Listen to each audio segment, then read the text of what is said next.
द्रव्य परिवर्तन, क्षेत्र परिवर्तन, काल परिवर्तन और भाव परिवर्तन। और भाव परिवर्तन, 5 परिवर्तन संसारी प्राणी कर रहा है ना। जब ये पूछा जाए कि परिवर्तन कितने होते हैं तो कहेंगे 5 होते हैं। जब ये पूछा जाए कि परिवर्तन क्यों होते हैं, कारण क्या है, तो क्या उत्तर आएगा? सुख और दुख के लिए, ठीक है। और है सृष्टि का स्वभाव है परिवर्तन, ठीक है। और जीव का इस संसार में पंच परावर्तन क्यों हो रहा है? जीव द्रव्य परिवर्तन, क्षेत्र, काल, भाव परिवर्तन क्यों कर रहा है? कारण क्या है इसका? संकल्प, अच्छा। और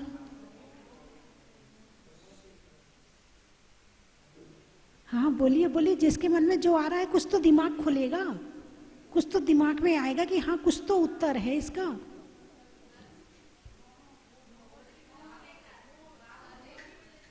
चलो मंजिल पे पहुंच गए, मंजिल पे पहुंच गए। मोह के कारण। किसके कारण? मोह के कारण। 9 कषाय और 4 कषाय, अनंतानुबंधी, अप्रत्याख्यान, प्रत्याख्यान, संजुलन। इन 25 कषाय से संबंधित जितना स्थिति और अनुभाग होता है। अब भाव परिवर्तन क्या होता है वो बता रही हूँ। क्यों होता है? मोह के कारण। क्या होता है अब वो बता रही हूँ। तो जो कषाय और 9 कषाय मैंने बताया था ना, याद है आपको? अरे बोलिए ना। कषाय 9 कषाय बताई थी। 9 कषाय कौन सी है? जो 9 होती है वो 9 कषाय, यही है ना। जो 4 होती है वो 4 कषाय। 9 कषाय का मतलब कषाय भी है और किंचित कषाय है। जैसे हंसना है, कषाय तो है, लेकिन क्रोध जैसी कषाय नहीं है। रोना है, शोक करना है, कषाय तो है, मगर क्रोध, मान, माया, लोभ जैसी नहीं है। और क्रोध, मान, माया, लोभ के कारण से ही ये 9 कषाय होती है। निमित्त भी यही है, लेकिन समझाने के लिए इसे अस्तित्व में अलग भी रखा गया है।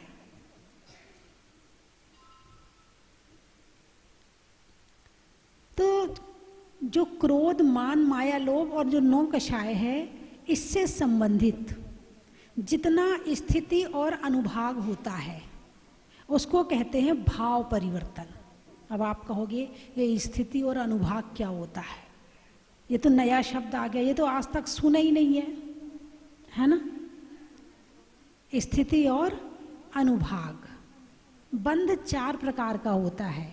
कर्म का जो बंध होता है उसके 4 भेद हैं। पैडित्थिदि अनुभाग, पदेश भेदा चतुर्विदो बंधो, जोगा पैडी पदेशा, ठिदि अनुभागा कषाय 2 होंती। क्या ना ये भी समझ में नहीं आया? द्रव्य संग्रह में आचार्य नेमिचंद्र स्वामी ने लिखा है, पैडित्थिदि अनुभाग, प्रकृति बंध, प्रदेश भाग बंध, अनुभाग बंध और स्थिति बंध। ये 4 प्रकार का बंध होता है। इनमें से प्रकृति बंध और प्रदेश बंध योग से होता है, और स्थिति बंध, अनुभाग बंध ये कषाय से होता है। ठीक है। तो आप कहोगे ये क्या है? अभी भी नहीं समझ में आया। ना योग समझ में आया, ना प्रकृति प्रदेश समझ में आया। प्रकृति शब्द तो सुना है ना? बोले इसकी प्रकृति ऐसी है। क्या कहते हैं? कोई ज़्यादा गुस्सा करे तो क्या कहते हैं? इसकी तो प्रकृति ऐसी है। प्रकृति का मतलब स्वभाव है ना। तो प्रकृति बंध, जो आपने कर्मों का बंध किया है वो 8 कर्मों में से कौन से स्वभाव वाला है? ज्ञानावरण वाला है, दर्शनावरण वाला है, वेदनी सुख दुख देने वाला है, मोहिनी वाला है, आयु वाला है, अंतराय वाला है, कौन सा वाला है? कौन से स्वभाव वाला है? इसको कहते प्रकृति बंध। जब कर्म का बंध करते ना, मान लो किसी ने किसी के ज्ञान में बाधा डाली, मान लो किसी ने किसी के ज्ञान में बाधा डाली, तो उसको कौन सा बंध होना चाहिए? ज्ञानावरणी कर्म, वही होना चाहिए ना, है ना? लेकिन नहीं, जो कर्म का द्रव्य आता है वो 7 कर्मों में बराबर बराबर भाग दिया जाता है। प्रदेश सब में बराबर बराबर जाता है, लेकिन स्थिति और अनुभाग ज्ञानावरण का ज्यादा पड़ता है। प्रदेश का मतलब होता है, कैसे बताऊं, एक कर्म पुद्गल परमाणु को दूसरे स्थान में जाने में जितना समय लगे वो तो एक समय, और एक पुद्गल परमाणु को रहने में जितना स्थान लगता है उसको कहते प्रदेश। सुई की नोक कितनी बड़ी है? हैं? सुई की नोक कितनी बड़ी होती? कभी ध्यान से देखना, इसकी नोक कितनी बड़ी है? उससे भी छोटा एक प्रदेश होता है, उसको कहते प्रदेश, है ना? तो प्रदेश बंध, प्रकृति बंध समझ में आया? कौन से स्वभाव का कर्म आया है। प्रदेश बंध, कितने प्रदेश आए हैं, यानी कितने परमाणु आए हैं कर्मों के कितने परमाणु, 100, 200, 500, 1000, 10,000, लाख, करोड़, कितने आए हैं? जितने आए हैं उतना 7 में विभाग हो जाता है। 7 कर्मों को बराबर बराबर हिस्सा मिल जाता है, अकेले नहीं बंटवारा होता है। बिना बंटवारे के देखो काम नहीं चलता है। बंटवारा मिलकर रहिए और बांटकर खाइए, तो बंटवारा तो जरूरी है। बंटवारा हो गया केवल 7 में। हाँ, प्रश्न हो सकता 7 को क्यों दिया? एक कर्म कहाँ बाकी रह गया? आयु कर्म। आयु कर्म का बंध जीवन में एक बार ही होता है, और एक बार जो बंध गया वो छूटेगा नहीं। बाकी कर्म जो आपने बंध किए हैं वो उनका विभाग भी होता है, और यदि आपने कर भी लिया है तो प्रायश्चित और पश्चाताप के द्वारा और तपस्या के द्वारा बिना फल दिए आप उन्हें निकाल भी सकते हैं। लेकिन आयु कर्म ना तो तपस्या से जाएगा, कम ज्यादा हो सकता है, कम ज्यादा हो जाता। जैसे श्रेणिक राजा है, जब उन्होंने मुनिराज के गले में सर्प डाला तो 7वें नरक 33 सागर की आयु का बंध किया था। फिर उन्हें प्रभु का सानिध्य मिला, भगवान महावीर का सानिध्य मिला, तो क्या हुआ? भगवान महावीर का सानिध्य राजा श्रेणिक को साक्षात प्राप्त हुआ, तो उन्होंने 16 कारण भावना भाई, 6 सम्यक दर्शन प्राप्त किया, तो 33 सागर की आयु, 7वें नरक की आयु घट करके पहले नरक में रह गई, और मात्र 84,000 वर्ष में रह गई। 33 सागर और 84,000, कम ज्यादा हो सकती है। जैसे आप ट्रेन का रिजर्वेशन करवाते हो, पहले डिब्बे का करवाया तो आखिरी का हो सकता है, आखिरी का करवाया तो पहले का हो सकता है, लेकिन ट्रेन तो वो ही रहेगी, ट्रेन नहीं बदल सकते हो। तो ये आयु कर्म का अपना अलग विभाग है, तो जीवन में एक बार ही इसका बंध होता है। और वैसे इसके त्रिभाग पड़ते हैं, और ये त्रिभाग भी कई बार पड़ते हैं, वो आपको बाद में बताऊंगी। पहले जो चर्चा चल रही है उसको लेते हैं। प्रकृति बंध, प्रदेश बंध, समझ में आया? कितने परमाणु आए कर्म के? प्रदेश बंध। और कौन से स्वभाव का बंधा? प्रकृति बंध। अब आएगा स्थिति बंध। मैंने कल बताया था ज्ञान की कीमत कितनी है, बताया था ना। आज समझ में आ रहा कि आप ज्ञान की कीमत समझ रहे, ठीक है। अब आया स्थिति बंध और अनुभाग बंध। प्रकृति बंध, प्रदेश बंध महत्वपूर्ण कम है, लेकिन स्थिति बंध और अनुभाग बंध ज्यादा है। स्थिति कितने समय के लिए बंधा? बॉल को जितनी तेज जमीन में पटकोगे, अरे बोलिए ना, उतनी ऊपर जाएगी, और जितने धीमे पटकोगे उतने नीचे रहेगी। ऐसे ही कर्मों का बंध जितनी तीव्रता से करोगे, जितनी तीव्रता, समझ गए ना, डिग्री। भाई एक तुम्हें बच्चे पे गुस्सा आया, चल वहां बैठ जा, नहीं, खत्म। एक आपको नौकर पे आया, थोड़ा डांट दिया, खत्म। और एक आपको आपके दुश्मन पे आया, तीनों गुस्सा में अंतर है कि नहीं है? बोलिए हाँ या ना। बच्चे का गुस्सा थोड़ा सा हल्का सा, नौकर का उससे ज्यादा, और जिससे तुम्हारी बनती नहीं है उससे ज्यादा। कर्मों का बंध प्रदेश हो सकता है कि बच्चे के, नौकर के, और जो तुम्हारे वो हैं प्रदेश, सबके बराबर आए। प्रदेश यानी कर्म के 1000 2000 जो भी क्वांटिटी है, क्वांटिटी कहो इसे, प्रदेश बंध को क्वांटिटी। जो क्वांटिटी कर्म की है, हो सकता है कि बच्चे में जितना गुस्सा किया, नौकर में जितना किया, उसमें किया, क्वांटिटी उतनी हो, मगर क्वालिटी में अंतर पड़ जाएगा। स्थिति बंध और अनुभाग बंध क्वालिटी है। आपने कितनी तीव्रता से किया है, उतने लंबे समय के लिए बंधेगा और जाके पड़ जाएगा। अब वो वहीं अंदर ही अंदर अंदर अंदर अपना काम करता रहेगा, और जब उसका समय आएगा, उतना समय पूरा, मान लो 100 साल के लिए बांधा है, तो 100 साल बाद उदय में आएगा। तब तक पड़ा रहेगा, आराम से बैठा रहेगा, इंतजार करेगा कि समय आने तो देखेंगे इसको भी।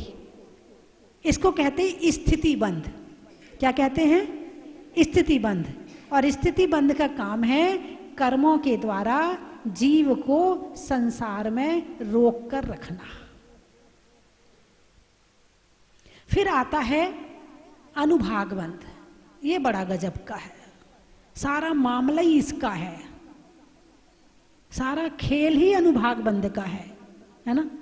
इसकी 2 तरह से बताया इसको, जैसे पुण्य का अनुभाग बंध और पाप का अनुभाग बंध। तो अनुभाग का मतलब है कि उसमें शक्ति पड़ना। शक्ति, जैसे आपने चाय बनाई, तो चाय की क्वांटिटी उतनी ही है, मगर चीनी कितनी है उसमें, क्वालिटी उससे आएगी। मीठी कितनी है ना? 1 चम्मच, 2 चम्मच, 3 चम्मच, दिख नहीं रही है। चाय की मात्रा तो उतनी ही है, गिलास में 1 गिलास चाय है, लेकिन चीनी कितनी है उसमें? जितनी चीनी है, 1 गिलास पानी है, पानी में 4 चम्मच चीनी डाल दी। चलो चीनी न डाल के 4 चम्मच नीम घोल दिया, है ना?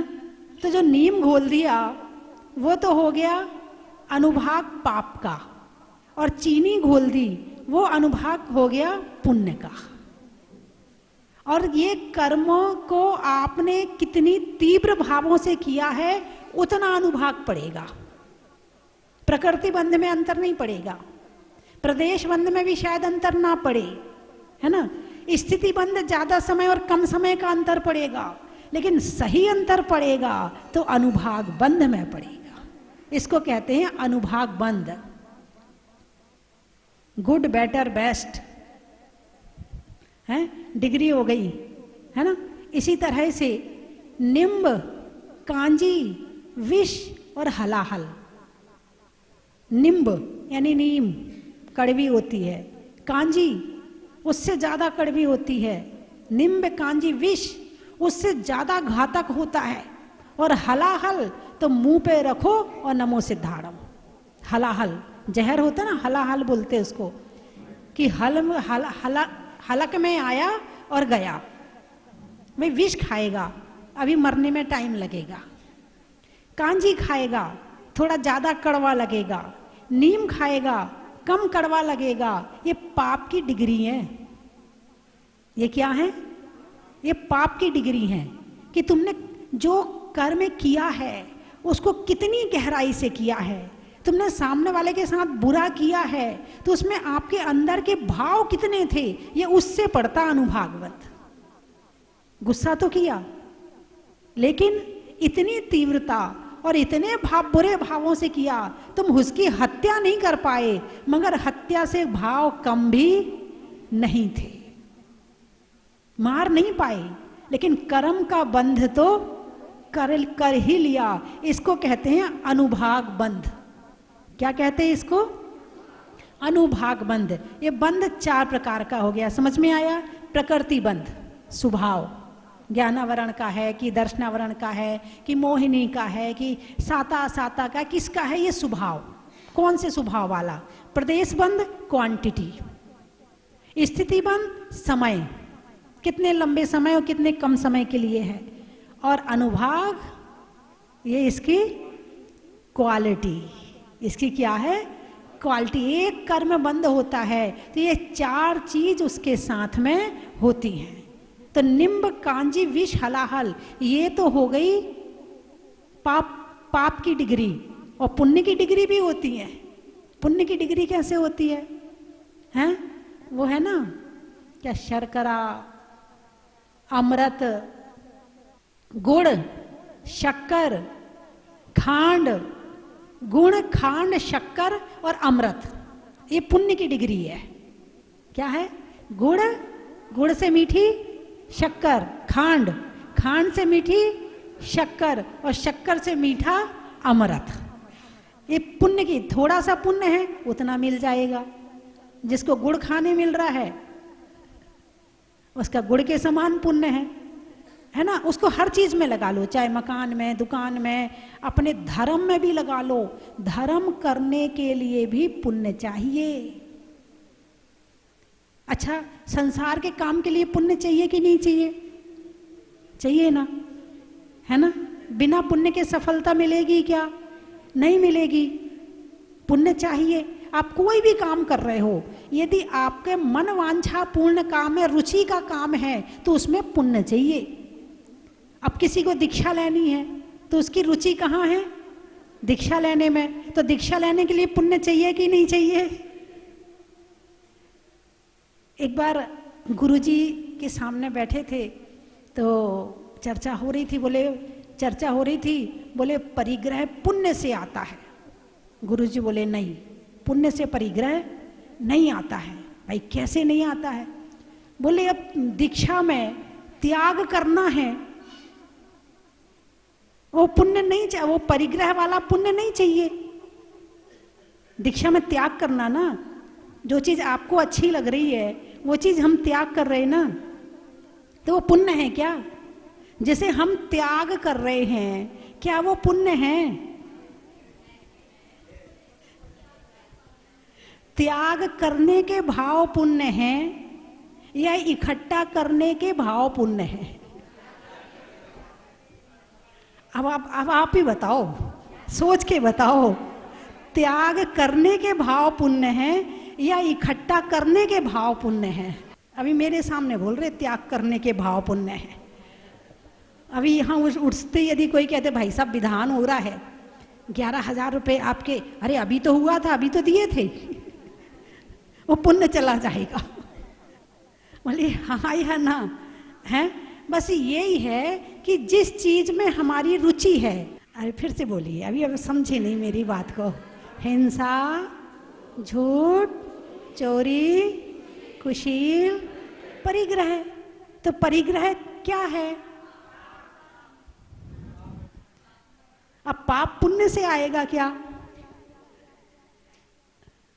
लेकिन यदि आपको अच्छा लग रहा है, आपकी उसमें रुचि है, मन वांछा है आपकी, तो पूर्ण होने के लिए पुण्य चाहिए। चाहे वो परिग्रह, एक चोर है, चोरी करने जाता है, चोरी पाप है कि नहीं है? लेकिन चोर को सफलता कब मिलेगी? चोर को सफलता कब मिलेगी? जब पुण्य होगा। बिना पुण्य के वो चोरी कर सकता है क्या? नहीं कर सकता है। चोरी क्या है? पाप है। लेकिन सफलता मिली है, किससे मिली है? क्योंकि उसकी रुचि चोरी में है। जिस दिन उसके पाप कर्म का उदय आ जाएगा उस दिन पकड़ा जाएगा। ऐसे परिग्रह के लिए ले लो। अभी आप किसी को मार रहे हो, पीट रहे हो, हिंसा क्या है? पाप है कि पुण्य है? पाप है, और आपने किसी को मारा और उसने सहन कर लिया तो क्या है? पुण्य है। लेकिन जिस दिन पाप खत्म वो तुम्हें पलट के मारेगा, हैं? हिंसा में भी ऐसे लगा लो, झूठ है, झूठ पाप है कि पुण्य है? पाप है। लेकिन तुम्हारा झूठ कब तक चलेगा? जब तक पुण्य है। जैसे ही पुण्य गया कि झूठ पकड़ में आ जाएगा। ऐसे पांचों पाप के साथ में लगा लो, है ना? तो परिग्रह यदि आपकी रुचि है तो पुण्य है, और त्याग करना है तो महापुण्य है। दान पुण्य, क्या कहते हो? दान पुण्य, त्याग पुण्य नहीं कहा, त्याग महापुण्य है। त्याग क्या है? जब पुण्य का उदय आता है तो दान होता है, जब महापुण्य का उदय आता है तो त्याग होता है। जब पुण्य का उदय आता है तो थोड़ा सा दान होता है, और जब महापुण्य का उदय आता है तो सब कुछ का त्याग होता है। अंतर समझ में आया? अरे बोलिए ना। तो अनुभाग बंध, आपने दान दिया और इतनी प्रसन्नता, मैंने दान दिया और बहुत खुश विधान में बैठे, नाच रहे हैं, कूद रहे हैं, विधान कर रहे हैं, भक्ति कर रहे हैं। आपका उस समय जो पुण्य का अनुभाग चल रहा है ना, तीव्र चल रहा है। अभी प्रवचन सुन रहे हैं और खुश होते हैं, आह्लादित होते हैं, अच्छा लग रहा है, प्रसन्नता हो रही है, भाग भाग के आते हैं, मुझे सुनना है, चार काम छोड़ के आते हैं, मुझे तो सुनना है चाहे कुछ भी हो जाए। ये मतलब काम वही होगा, लेकिन अनुभाग ज्यादा पड़ेगा। क्या ज्यादा पड़ेगा?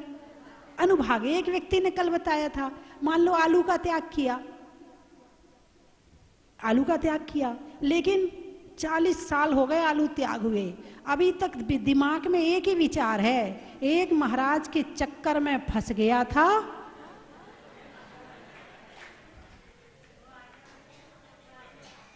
अब उसका प्रकृति बंध, प्रदेश बंध, कोई दिक्कत नहीं, स्थिति बंध में भी कोई दिक्कत नहीं, लेकिन उसको जो पुण्य का अनुभाग मिलना है ना, उसका जितना फल मिलना है ना, नहीं मिलेगा।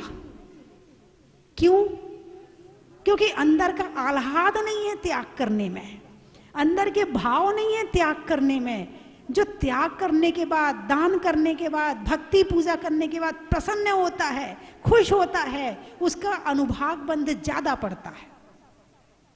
और पाप करने के बाद खुश होता है तो उसका भी अनुभाग ज्यादा पड़ता। निम्ब कांजी विष हलाहल, कभी तो थोड़ी सी ठोकर लगी, हो गया काम, कभी इतनी ठोकर लग गई कि हड्डी टूट गई, कभी इतनी ठोकर लगी कि पांव कट गया, और कभी इतनी ठोकर लग गई कि जान ही चली गई। ठोकर लगी, लेकिन सभी ठोकरों में अंतर है। एक ठोकर में हल्का सा होके निकल गया, अनुभाग बता रही, अनुभाग कर्म का उदय आया तो अनुभाग कैसे मिलता है? जरा सी ठोकर लगी, काम हो गया। दूसरे में हड्डी टूट गई, चल प्लास्टर लगा लेंगे, महीने 2 महीने में फिर ठीक हो जाएंगे, फिर चलने लगेंगे। फिर और तीव्र कर्म का उदय आया, और ज्यादा अनुभाग का उदय आया, तो फिर पैर ही कट गया, अब एक पैर से चल रहे, है ना, और ज्यादा उदय आया तो जानी चली जाएगी। जिसका जैसा कर्म का उदय आता है, जितना अनुभाग होता है उतना मिलता है। वही चाय में चीनी कितनी डाली, चाय की क्वांटिटी तो उतनी है, मगर क्वालिटी में अंतर पड़ता है हमारे भावों से। तीव्र मंद ज्ञाता ज्ञात भावाधिकरण वीर विशेषेभ्य तद विशेषा, इससे अनुभाग पड़ता है। 6वें अध्याय का सूत्र है ये। तीव्र भाव, मंद भाव, ज्ञात भाव, जानबूझ के किया कि अनजाने में किया, अज्ञात भाव, अधिकरण, कहाँ बैठकर पाप किया है, कहाँ बैठकर पुण्य किया है। एक अपने घर में बैठ के माला फेरना, एक मंदिर में बैठ के फेरना, इसका भी अलग फल है। एक अपने घर में बैठ के पूजा करना, एक मंदिर में पूजा करना, एक अतिशय क्षेत्र पर पूजा करना, एक सिद्ध क्षेत्र पर पूजा करना, सबका फल अलग है। अधिकरण, इसको क्या कहा है? अधिकरण। एक टीवी में देख के प्रवचन सुनना, नहीं नहीं, हालांकि टीवी में भी आप उतने लीन हो जाते हो, मुझे पता है। आपको ये नहीं पता चलता है कि हम प्रवचन टीवी में देख के सुन रहे हैं या सामने बैठ के सुन रहे हैं, इतने खो जाते हो। इसलिए अनुभाग तो पूरा पड़ेगा, लेकिन जब साक्षात सुनने मिल रहे हो तब फिर तो अनुभाग में अंतर आएगा? नहीं आएगा? आएगा। अब वो आप देखो, ये आपको पता चलेगा, आपके कर्मों को पता चलेगा, है ना। यानी एक व्यक्ति है, आहार दे रहा है, चौका लगाया और आहार दे रहा है, और एक व्यक्ति देख रहा है, उसके यहाँ सूतक है या पातक है, वो देने का अधिकारी नहीं है, इसलिए वो देख रहा है। क्यों देख रहा है? क्योंकि वो दे नहीं पा रहा है। लेकिन जो व्यक्ति दे सकता है फिर भी वो आहार देख रहा है, तो उसका अनुभाग अलग पड़ेगा, है ना। आप कहोगे अरे वो जो बंदर और शेर, वो कौन से जानवर थे, उनने आहार देखा था तो वो भोग भूमि चले गए थे, लेकिन तुम नहीं जाओगे देखने से। वो जानवर थे, वो दे नहीं पाते, वो देख ही पाते थे, इसलिए उन्होंने देख करके इतना पुण्य, इतनी प्रसन्नता हासिल की कि वो भोग भूमि चले गए। लेकिन तुम दे सकते हो और नहीं दे रहे हो तो तुम्हें वो फल मिलने वाला नहीं है। ज्ञात अज्ञात अधिकरण सब चीज का अलग अलग प्रभाव पड़ता है अनुभाग बंध में। कौन से बंध में? अभी आप लोगों का तीसरा अध्याय चल रहा है तत्वासुत का। कौन सा अध्याय पढ़ाया था कल? तीसरा। कैसा लगा था? अच्छा लगा ना? कि आप कहाँ बैठे हो, पहले ये तो देख लो, इस संसार के कौन से हिस्से में बैठे हो, कहाँ तुम्हारा घर है, कहाँ तुम्हारा मंदिर। बोले पता है हमें, तो गूगल है ना, हम गूगल में देख लेते हैं। अरे गूगल तो केवल यहीं का नक्शा दिखाएगा, 3 लोग का नक्शा तो भगवान महावीर दिखाते हैं। गूगल तो तुम्हारा केवल यहीं की सड़क और यहीं की दुकान मकान बताएगा, लेकिन जहां तीनों नरक का नहीं बताएगा गूगल।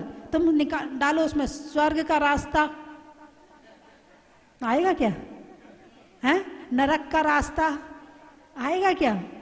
अरे बोलिए ना, नहीं आएगा। अब अपने जिन धर्म में आओ, वहां देखो, स्वर्ग का भी बता देंगे, नरक का भी बता देंगे, मध्यलोक का भी बता देंगे, मोक्ष का भी बता देंगे, सब का बता देंगे। और जीवन में संयम का,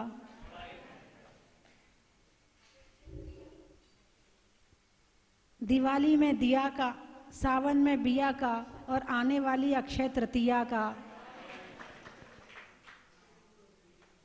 और बोलिए, जोर से बोलो। महाव्रत, लिखने में खत का, मकान की छत का, और मुनिराजों के महाव्रत का। और बोलो। रत्नत्रय, आगम में नए का, मनुष्यों में वय का, और प्राप्त करने में रत्नत्रय का। चक्रवर्ती, चीते में फुर्ती का, सलवार में, और मनुष्यों में चक्रवर्ती का।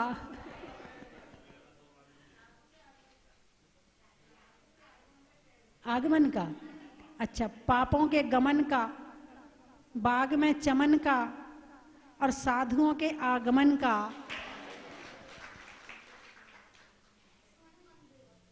पानी में समंदर का, देखने में आत्मा के अंदर का, और ग्वालियर में स्वर्ण मंदिर का।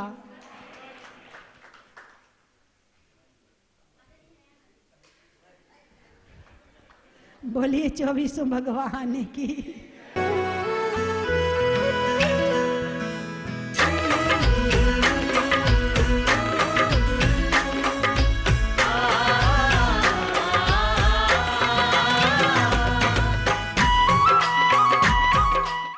ते वंदो त्रिभुवनपति रावण की सुत आदि कुमार मुक्ति गए रे वाटट सार कोचि 5 लाख 50 ते वंदो परिधर्म उला देवा नदी सिद्ध वरकूट पश्चिम दिशा देह जहाँ छूट द्वै चक्री 10 काम कुमार उठ कोड़ी वंदो भोपाल बड़वाणी बड़ नय माल। ओम ह्रीमरम वैशाख कृष्ण मोक्ष मंगल मणिताय श्री नमीनाथ जिनेन्द्राय नमः अनक पद प्राप्तेर निर्माण लाड़ो अर्घम निर्पामति। ओम ह्रीमरम वैशाख कृष्ण चतुर्दश्याम मोक्ष मंगल मणिताय संवत्सर से मोक्ष गए श्री नमीनाथ जिनेन्द्राय नमः अनक पद प्राप्त है तिनके पाव चढ़ गयो थोड़ा कोड़ी में से मोक्ष गए तिनके चरण कमले गुरु मानक पद प्राप्त है अर्घम निर्माण लाड़ो अर्घम निर्पामति। सागर जी महाराज की, आचार्य श्री गिय सागर जी महाराज की, गणनियारिका श्री स्वस्ति भूषण माता जी की, परम पूज्य आचार्य श्री सुखदेव महाराज की, आचार्य संघ की, आप सभी परिचित हैं मुंशी वेदनाथ भगवान के अतिशय से। गणनियारिका स्वस्ति भूषण माता जी की दीर्घ साधना और दीर्घ श्रम, उनकी तपश्चर्या, उनका वात्सल्य जो पारस चैनल के माध्यम से लोगों को प्राप्त हुआ है, और उसी प्रेरणा से, उन्हीं के सत प्रयास से आज यह जहाजपुर जहाज के रूप में लोगों के संसार सागर को पार करने का माध्यम बन गया है। और यहाँ के अतिशय की बात नहीं करना है, तो श्रद्धा भक्ति की बात करना है। जो भी भक्त यहाँ आया है श्रद्धा के साथ, भक्ति के साथ, उसका कार्य पूर्ण हुआ है। और आज यहाँ जो जन जन की आस्था बनी हुई है, तो यही कारण है कि ना जाने किन आचार्य श्री ने इस प्रतिमा को संस्कारित किया होगा, किस श्रावक ने इस प्रतिमा का सौभाग्य प्राप्त किया होगा, किस शिल्पी ने इस मूर्ति का शिल्प बनाया होगा, जो आज जन जन की मनोकामना पूर्ण कर रहा है। और पूरे विश्व में स्वस्तिभूषण धाम, स्वस्तिभूषण माता जी, मुंशी वेदनाथ भगवान एक पर्याय बन गए हैं, एक दूसरे के पूरक बन गए हैं। और मुझे सौभाग्य मिला है आचार्य गुरुदेव ज्ञान सागर महाराज जी के आशीर्वाद से, पूज्य पिता श्री गुलाब चंद्र जी पुष्प के आशीर्वाद से, कि यहाँ हम इस पंचांग प्रतिष्ठा का कार्य करते हुए उस दिव्य महोत्सव के साक्षी बने हैं, जो अपने आप में एक विशेष लोगों को आह्लादित कर रहा था। हजारों लोगों ने यहाँ आकर के उस दृश्य को देखा है, और किस तरह से भगवान अपने पुराने आसन से नवीन जिला में विराजमान हुए हैं। बस ये सपने वाली बात है, हम सिर्फ कल्पना कर सकते हैं कि कितने साधन लगाए गए थे, कितनी युक्तियां लगाई गई थी, लेकिन भगवान ने किसी साधन का उपयोग नहीं किया। वो तो भक्तों के साथ से ही यहाँ विराजमान हुए हैं। ऐसे ऐसा क्षेत्र में आकर के हमने सौभाग्य प्राप्त किया है। पूज्य माता जी चरणों में वंदनामी, माता को नमोस्तु नमोस्तु नमोस्तु।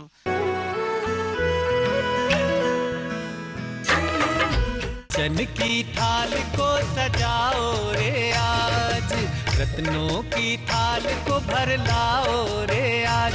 आओ आओ करे रे गुणगान आरती भगवन की, आओ आओ करे गुणगान आरती भगवन की। आओ आओ करे रे गुणगान आरती भगवन की।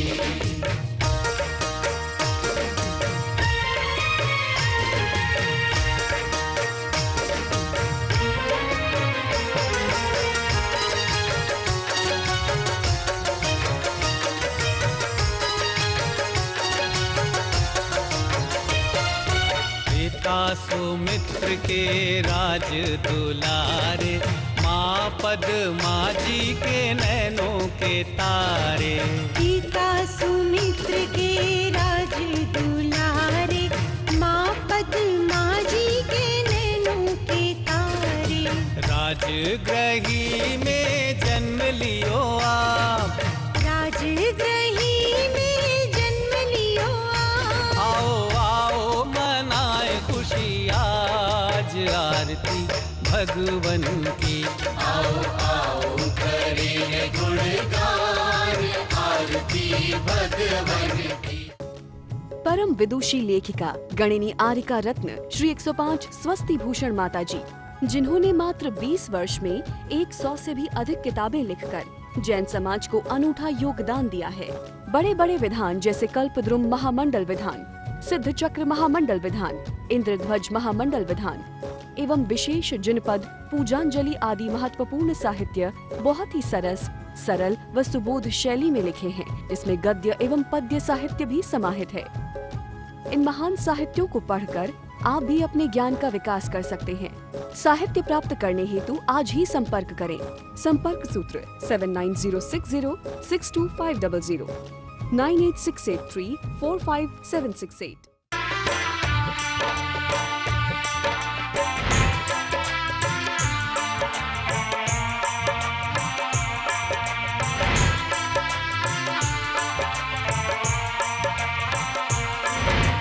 चलो रे चलो रे चलो चलो रे चलो रे चलो चलो जहाजपुर।